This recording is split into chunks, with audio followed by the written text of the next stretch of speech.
sabeis o caminho aonde eu vou, Jesus está dizendo. Aí Tomé lhe diz, Senhor, mostra-nos o caminho. Jesus lhe diz, eu sou o caminho, a verdade e a vida. Ninguém vem ao Pai, senão por mim. Se me conheceis, conhecereis também meu Pai. Desde agora o conheceis e o contemplais. Isso está lá no Evangelho de João, capítulo 14, dos versículos 4 ao 7, né? Ana, seja bem-vinda, Ana de New Jersey. Raquel também está chegando. Bom, nós vamos estudar hoje o item 8, que é a aliança da ciência e da religião. Esse item, explorado por Kardec e os Espíritos, do capítulo 1, trata do aspecto científico, da abordagem científica no conhecimento do mundo, das leis da natureza, e também a religiosa, apresentando que as duas são partes de um todo que tem uma única origem. Para entender, a primeira coisa que a gente deve lembrar é da questão 1 do Livro dos Espíritos. Porque é com base nisso que Kardec inicia o primeiro parágrafo desse item. Quando Kardec pergunta o que é Deus para os Espíritos, e na resposta é a causa, inteligência suprema, causa primeira de todas as coisas.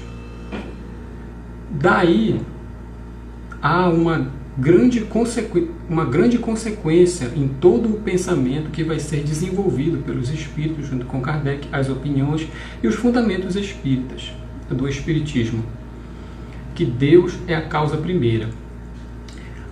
Então aqui, ele inicia dizendo que a ciência e a religião, elas são duas formas de ver o mundo.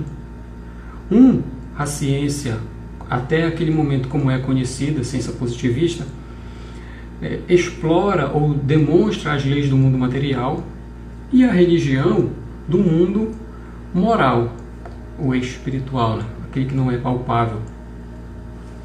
E esses dois aspectos não devem, portanto, se anular ou se contradizer, porque tem origem em Deus. Se Ele é a causa de tudo, naturalmente, tudo que deriva dele deve estar em harmonia, uma coisa em consonância com a outra. Se uma contradiz ou anula a outra, uma das duas não é verdadeira. E o que ele coloca juntamente com os Espíritos é que a ciência e a religião, para os dois, não é assim. Não diz que não deve ser assim, que não é assim. E ele vai explicando isso. Esses dois aspectos que eles colocam, melhor dizendo, se baseiam em dois aspectos da evolução espiritual. O primeiro é o conhecimento, o intelecto. E o segundo, o sentimento. A religião, pela sua própria natureza, ela lida mais particularmente com os sentimentos, com o simbólico, aquilo que não se consegue interagir com facilidade, o mundo invisível. E a ciência, em todos os seus desenvolvimentos, a aquisição dos conhecimentos, o desenvolvimento da inteligência, do intelecto e tal. No entanto, complementando o outro. Há um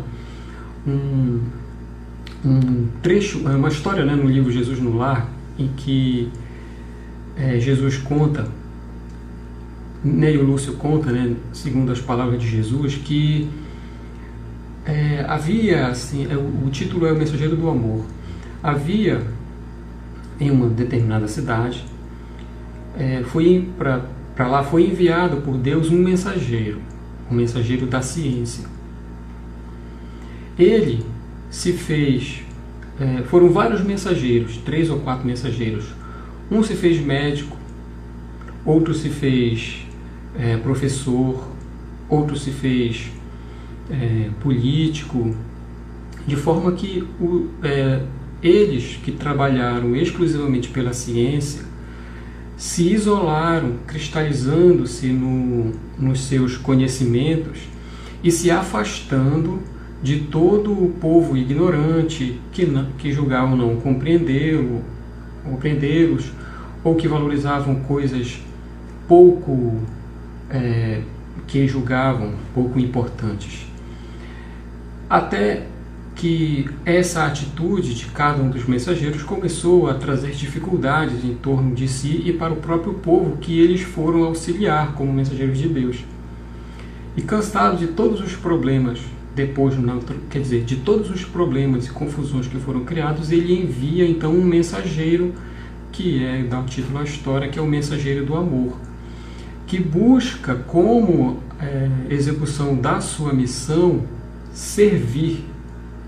Ele busca auxiliar a todos dentro daquilo que lhe é possível. E é assim que, na história, Deus faz que aquele povo conheça o amor. Então, como Jesus conclui dizendo que a cultura, a aquisição dos conhecimentos e tudo, de um lado, e a santificação do outro, são duas forças inseparáveis para a glória do Espírito, a evolução do Espírito. A sabedoria e o amor são duas asas dos anjos que alcançaram o trono divino. E depois ele ainda conclui dizendo que, embora seja assim, o conhecimento e o sentimento sejam as duas asas, aquele que ama mais caminha à frente. Mas o que eu queria destacar aqui é esse aspecto duplo, de dupla utilidade que existe para o sentimento com relação à religião, aquele que nos liga a Deus, e o conhecimento, o intelecto, que vem por meio do estudo, da experiência, da pesquisa, ampliando o nosso entendimento acerca dos conhecimentos, das leis da natureza, da vida como um todo. Então daí nós vemos que aquilo que vem como resultado da ciência e aquilo que é o fundamento da religião estão em associação com o outro. Quando naturalmente é fugir da harmonia quando um tenta suplantar o outro, anulando na sua utilidade que também tem, segundo os desígnios divinos. Quando lá no livro tem um livro chamado Emmanuel, que são pensamentos de Emmanuel, lá ele coloca uma diferença entre religião e religiões. Religião e religiões. Ele diz que a religião é um sentimento divino que prende o homem ao Criador. É um sentimento divino que prende o homem, a criatura, ao seu Criador. Somente isso. Já as religiões, diz ele, são organizações dos homens, falíveis e imperfeitas como eles próprios o são. Dignas, no entanto, de todo o acatamento pelo sopro da inspiração superior que as faz surgir, ou seja, a aprovação de Deus para a existência delas, pelos benefícios que naturalmente causam a muitas pessoas. Aí continua. As religiões são como gotas de orvalho celeste que caíram e misturaram-se aos elementos da terra. Como No mesmo livro Jesus no Lar, estou me lembrando, tem uma imagem dessa que Jesus projeta nos seus ouvintes, que ele fala que a mensagem que vem dos céus, ela é como a gota do orvalho. Quando ela cai cristalina no vegetal, se assemelha a uma pérola divina, puro. Mas se ela cai no chão poeirento, se transforma em uma gota de lama. Porque naquela ocasião ele estava fazendo referência àquilo que nós já temos em nós, quando se mistura ao que nós recebemos de ensinamentos superiores, dizendo que é preciso que a gente esvazie o que há de impurezas, de sujidades, que são, moralmente falando, porque senão acontece, como frequentemente nós vemos, a deturpação dos ensinos e a promoção, a divulgação da mensagem divina em benefício próprio.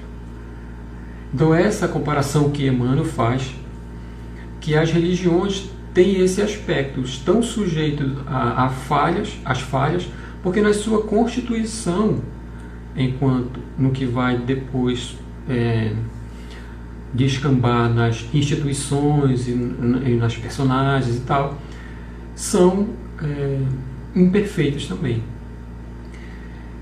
Aí ele continua dizendo assim: muitas delas, porém, das religiões, estão desviadas do bom caminho pelo interesse criminoso e pela ambição lamentável dos seus expositores.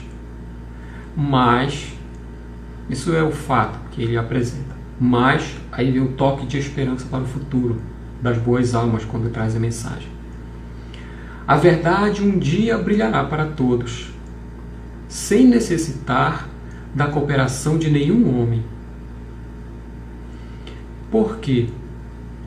Jesus fala que não há nada encoberto que não venha a ser revelado. Mas isso não está no poder de nenhum de nós. Isso é vontade de Deus, que na ocasião certa irá acontecer. No livro Boa Nova, quando Jesus, quando tem um diálogo com Joana de Cusa, capítulo Joana de Cusa, ele fala que Deus não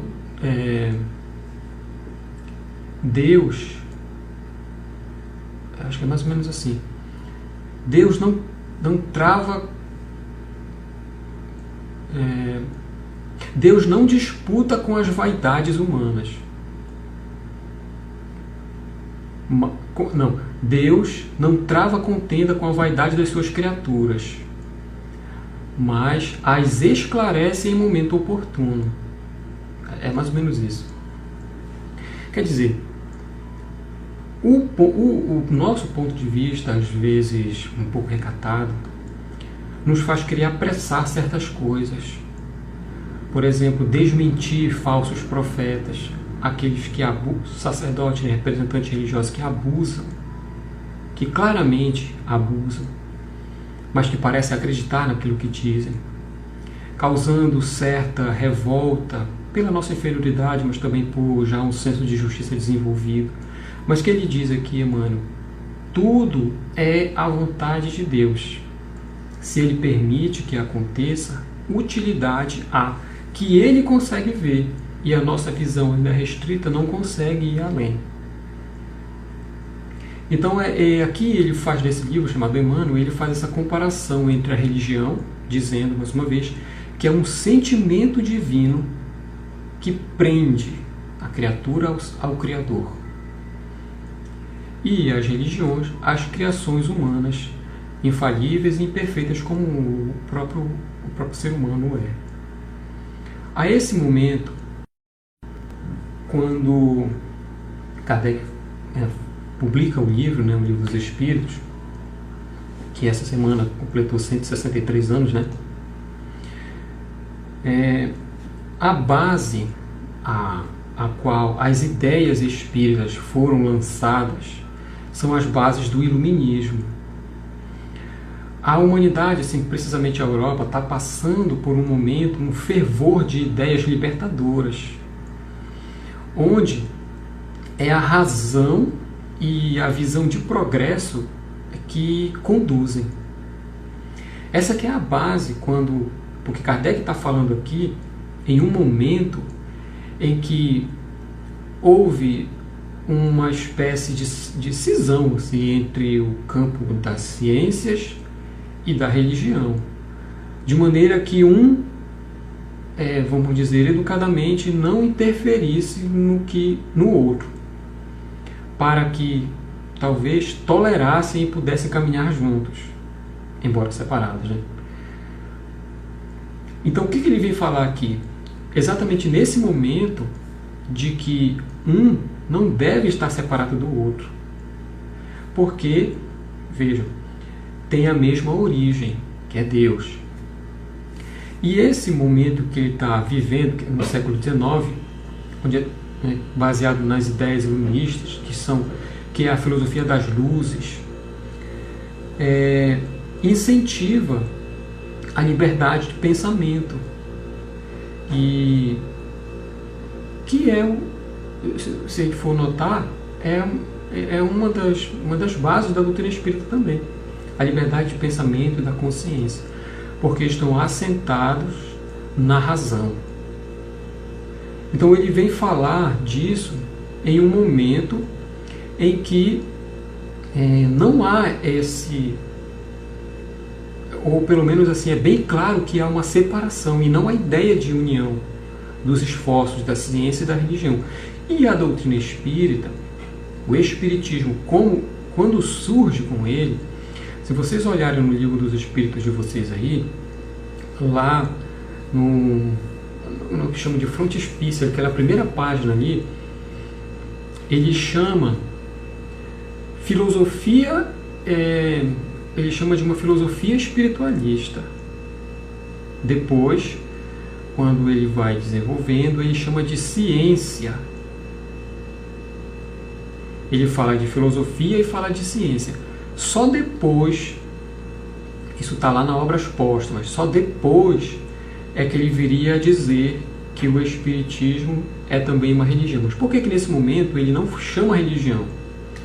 Ele trata como ciência e como filosofia espiritualista. Porque naquele momento, quando se fala em religião, quando se fala em religião, se tem uma ideia de uma instituição religiosa e um corpo sacerdotal, uma hierarquia constituída.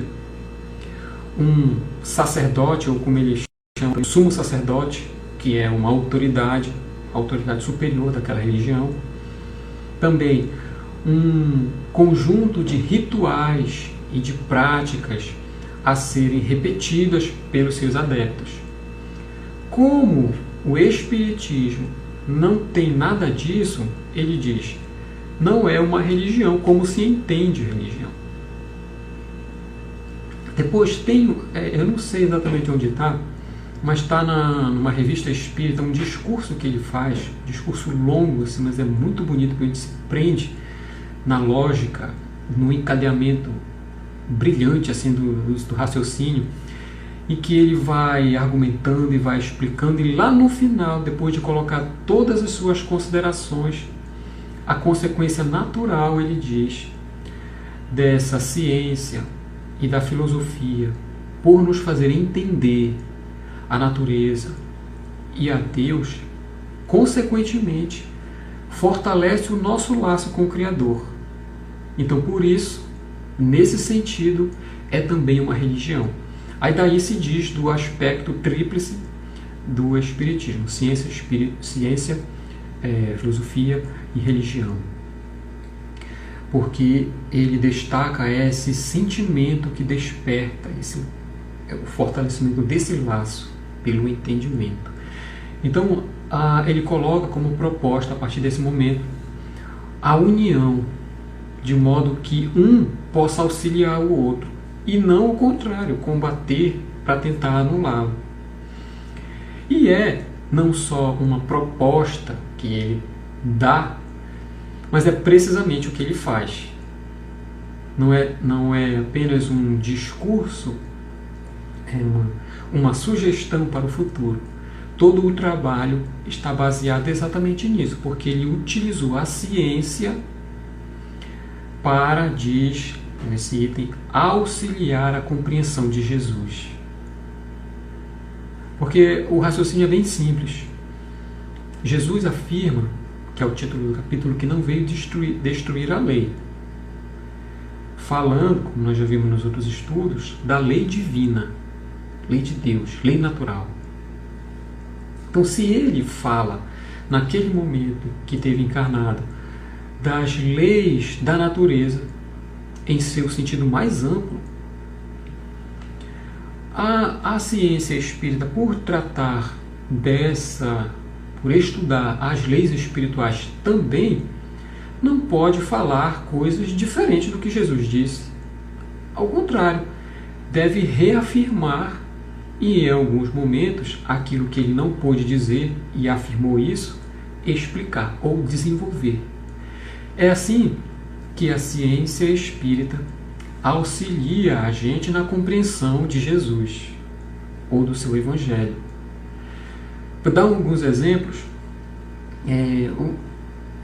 no livro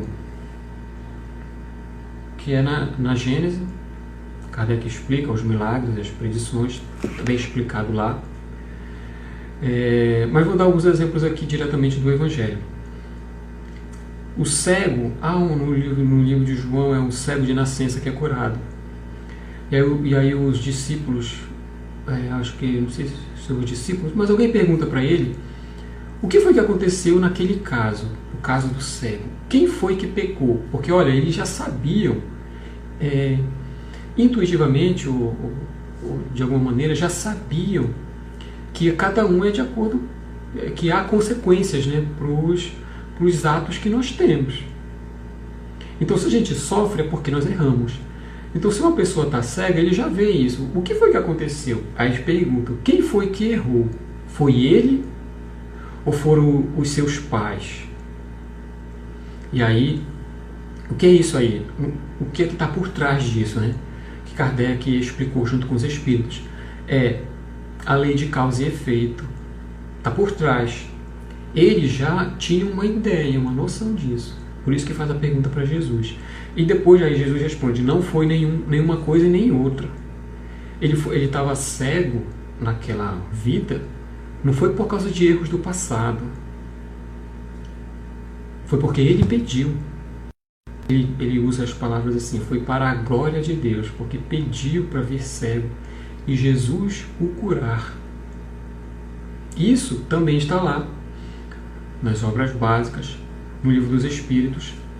A evolução é acelerar a sua evolução. Se você não tem necessidade de passar por uma prova, você não vai passar, a menos que você peça. Porque passando por uma situação de sofrimento, de dificuldade, você acelera o seu processo de crescimento, o seu processo evolutivo. E foi isso que aconteceu com ele. Depois Kardec explica isso, naturalmente, de acordo com aquilo que os espíritos trouxeram através da revelação. Vem explicar agora o que acontecia com os lunáticos ao tempo de Jesus, que se debatiam, que tentavam se arremessar ao fogo, ou os endemoniados. No Livro dos Médiuns, tudo detalhado, o processo de obsessão, como acontece, quais são as razões, como evitar, como trabalhar para solucionar. Está tudo explicado lá. Ele fala também da realidade, realidade do mundo espiritual e do perispírito, lá no monte onde acontece a transfiguração. E Moisés, o espírito de Moisés e de Elias, o profeta, fazem-se ver pelos discípulos que presenciam a transfiguração. É o perispírito que está lá. E Kardec explica como é que isso acontece. Não como algo exclusivo dos poderes relacionados à posição evolutiva de Jesus. Não. Naturalmente, porque hoje nós observamos isso. Nós observamos e entendemos.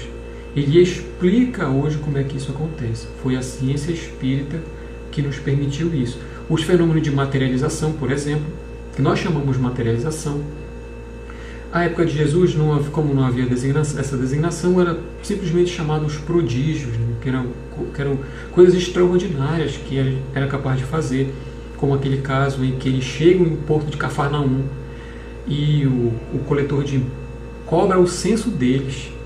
Falei, mas não pode, ele não pode fazer isso, porque eles eram moradores da cidade. O imposto era para quem era estrangeiro. Aí Jesus fala assim, não, Pedro, para a gente não escandalizar ele, para a gente não ficar naquela discussão, né, e se sentir ofendido, vai até a água, lança a linha de pesca, o primeiro peixe que tu trouxer vai ter 2 moedas dentro da boca do peixe, 2 de dracmas, uma para cada um, paga lá o meu e o teu.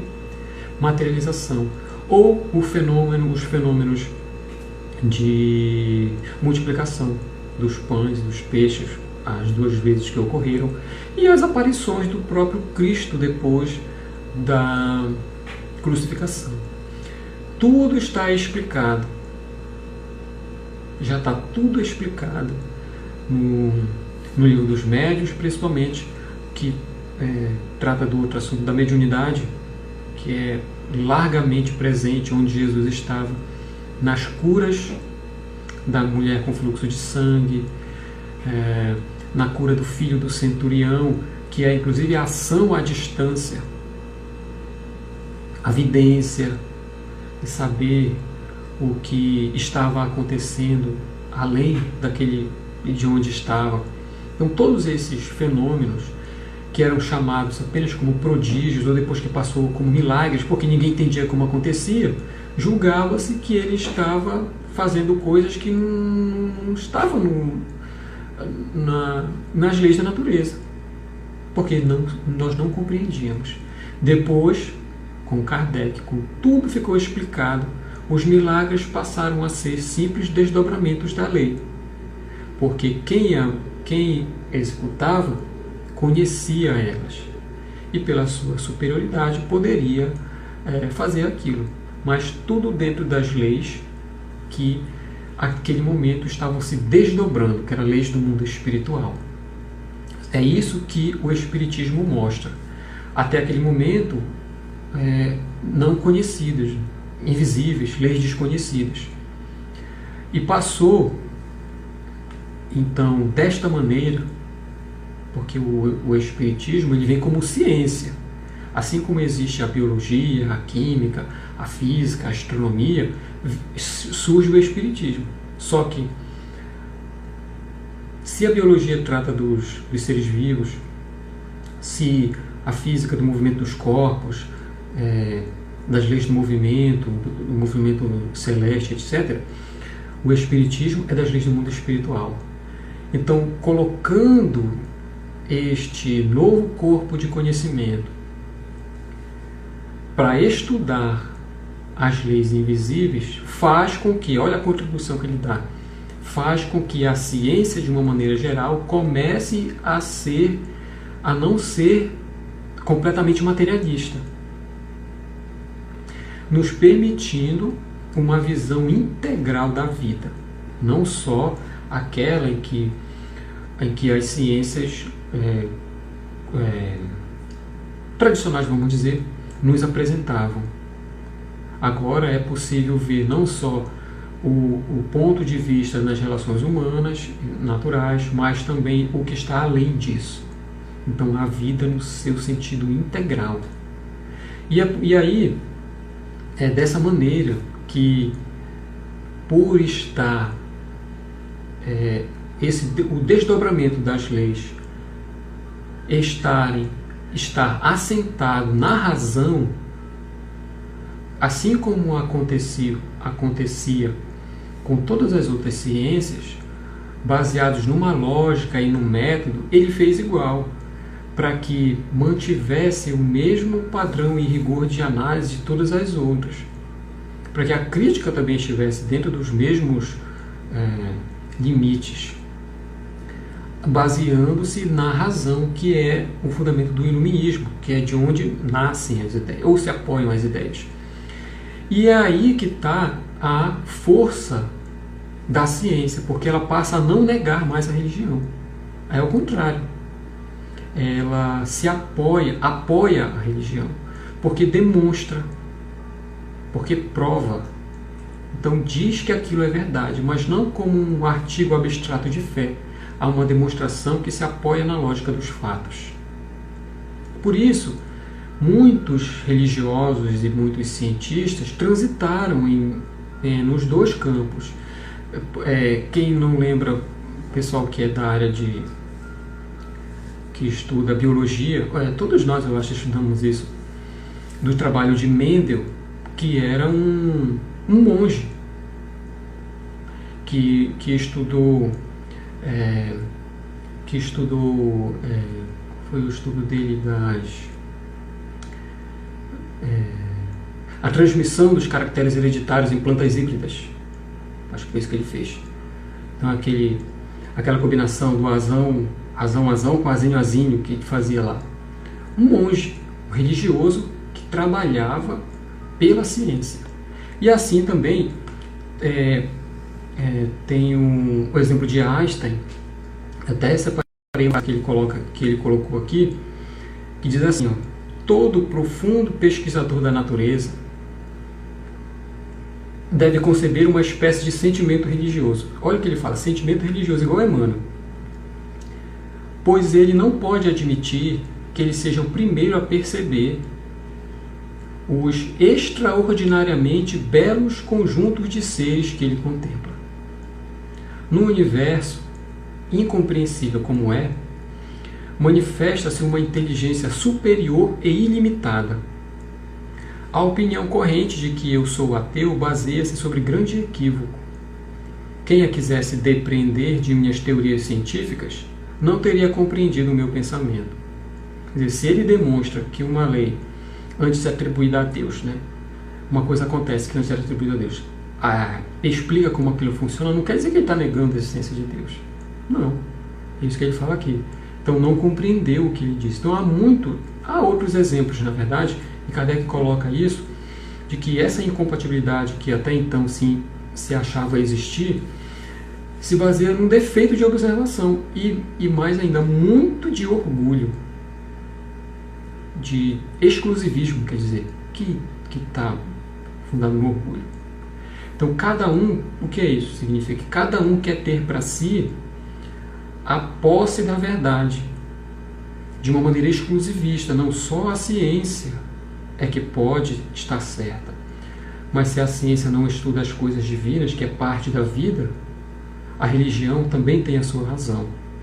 E o que Kardec faz é que nesse espaço onde um e outro não se tocam, ele coloca o Espiritismo, que é a ligação entre a ciência e a religião. O trabalho é demonstrar, ele demonstra, quer dizer, a relação entre os dois mundos. É demonstrado pela experiência, provado, e assim ele coloca assim, é que a fé se dirigiu à razão. A fé se dirigiu à razão. E a razão, por sua vez, não encontrou nada de ilógico na fé. E por isso, eles então se associaram. É a aliança, como ele coloca no título do item, entre a ciência e a religião. Sobre esse assunto, inclusive, da religião, tem um trabalho sobre a fé, tem um trabalho que eu sempre, quando tenho a oportunidade de falar sobre isso, lembro,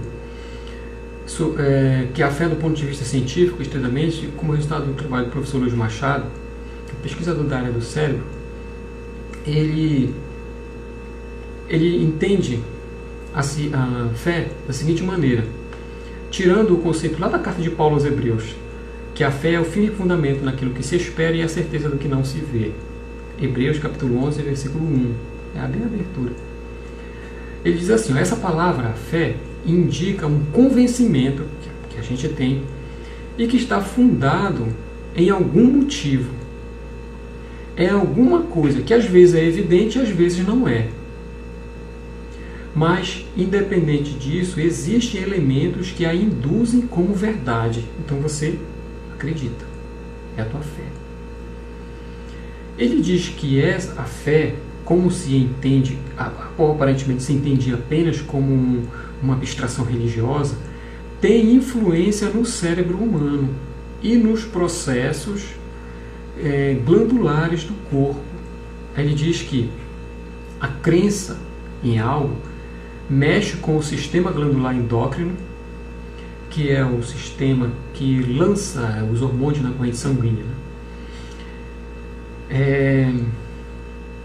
lançando então substâncias que vão produzir certo humor em nós, entusiasmo, motivação,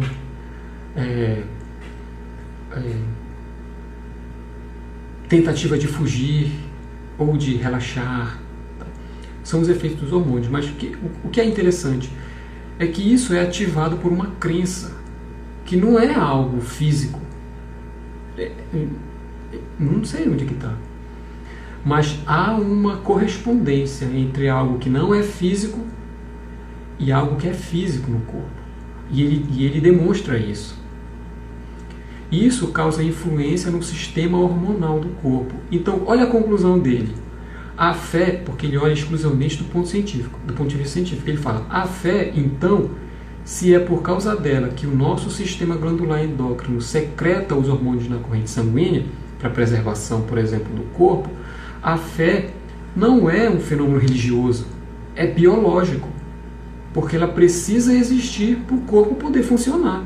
Olha a conclusão. Apenas do ponto de vista científico. Aí Emmanuel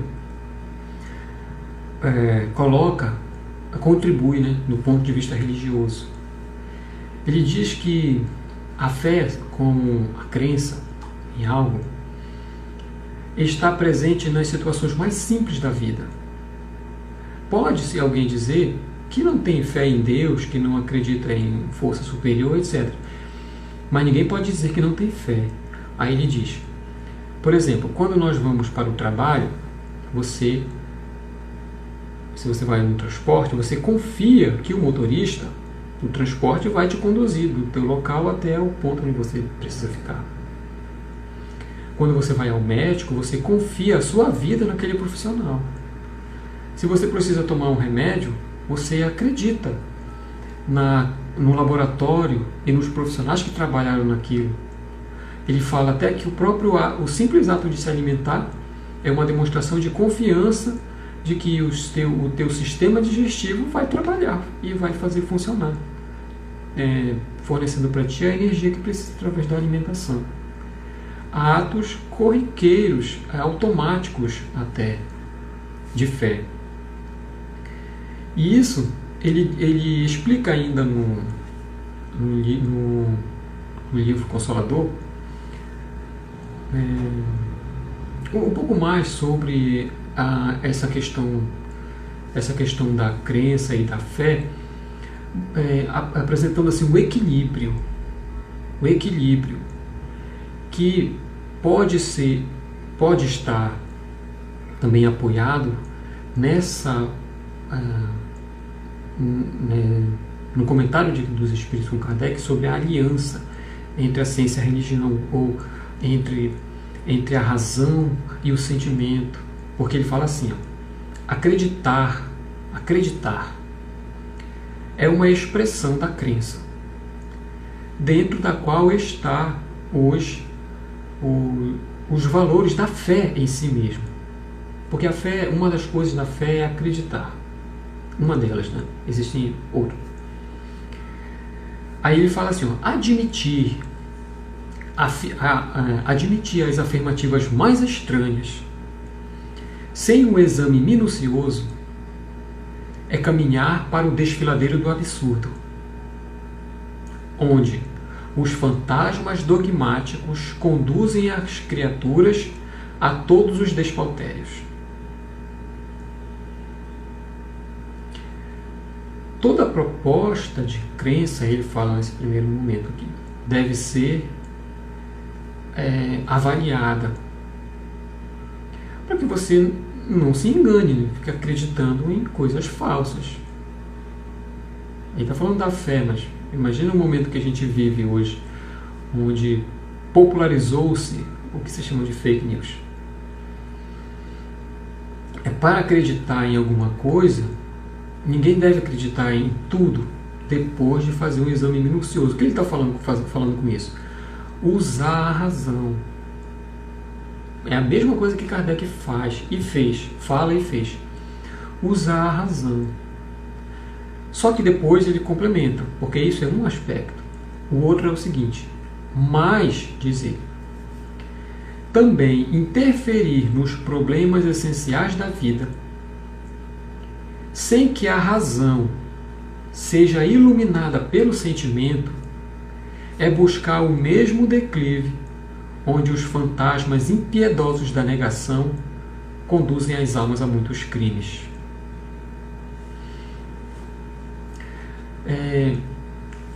Na época de Jesus, ele fala assim para Tomé. Ele fala em outros momentos também, mas fala para Tomé que é bem-aventurado, feliz, né, quem creu, quem... Ele diz assim: quem não precisou ver e acreditou. Porque Tomé tem um comportamento contrário. Eu fico imaginando se não foi por causa disso também, né, que no nosso processo evolutivo hoje nós temos o direito de compreender. Porque se lá no passado isso aqui não estava ao nosso alcance, porque não tínhamos elementos para se beneficiar desse conhecimento, era necessário que a fé naquele momento fosse iluminada por esse sentimento divino que Jesus promovia em quem conhecia Ele. Era o voto de confiança. Esse é outro significado para a palavra fé. O voto de confiança. Aquele momento, a gente, estando presente, não entendia.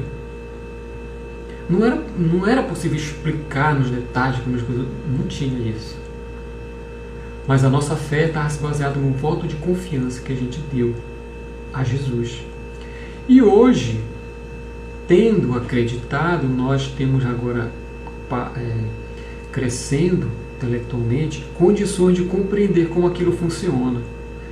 Então, é esse equilíbrio que Emmanuel apresenta, que é de analisar baseando-se na razão, mas também sem deixar de lado a razão, sem deixar que a razão seja iluminada pelos sentimentos.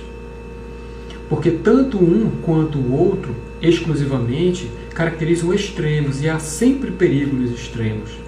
Como ele coloca, é caminho para desfiladeiros, para quedas.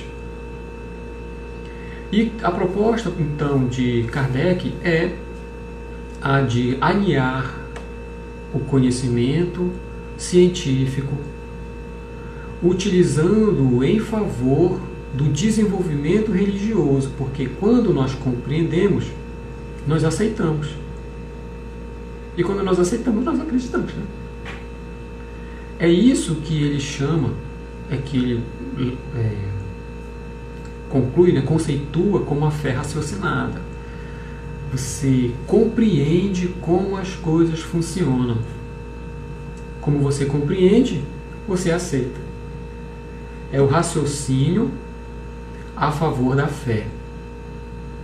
Para que, como coloca Emmanuel, nós não sejamos mais conduzidos a quedas lamentáveis por deixar de utilizar um patrimônio que é o intelecto, que foi adquirido no nosso próprio processo evolutivo. É colocar isso em favor do nosso próprio crescimento. é a aliança de um com o outro.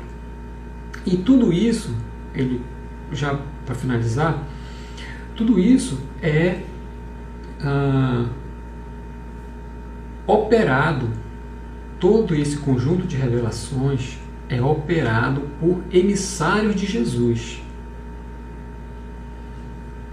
É ele que preside tudo o que está acontecendo. O Espiritismo é do Cristo. Por isso que ele é o corpo central da doutrina espírita. E vem, portanto, revelar a harmonia que existe na natureza, demonstrando em todos os seus desdobramentos as leis, tanto aquelas do mundo espiritual invisível, quanto as do mundo material, e a relação que há entre um e outro. Isso tem consequências fáceis de se prever. Ele conclui lá a parte final desse item, que é as modificações nas relações sociais. Se a gente, é fácil de entender, porque se a gente excluísse temporariamente todo o progresso que houve moral, toda a influência moral daqueles missionários que trabalharam exclusivamente no campo religioso, por exemplo, e nos concentrássemos apenas naquilo que foi melhoramento científico e tecnológico, até isso causou alterações nas relações sociais. Imagine aquilo que tem impacto profundamente moral, porque vai na transformação do ser. Muito mais. Porque isso está, ele diz, nos desígnios de Deus.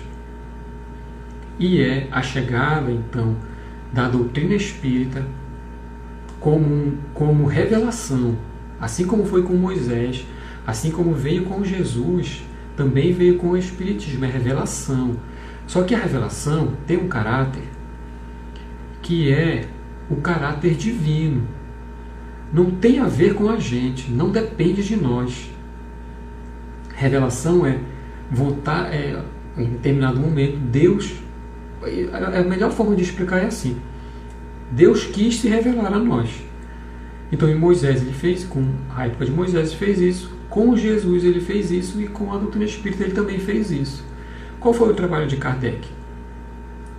Para encerrar, buscou uma maneira segura e inteligível de compreender todo aquele conjunto de revelações divinas que estava chegando naquele momento.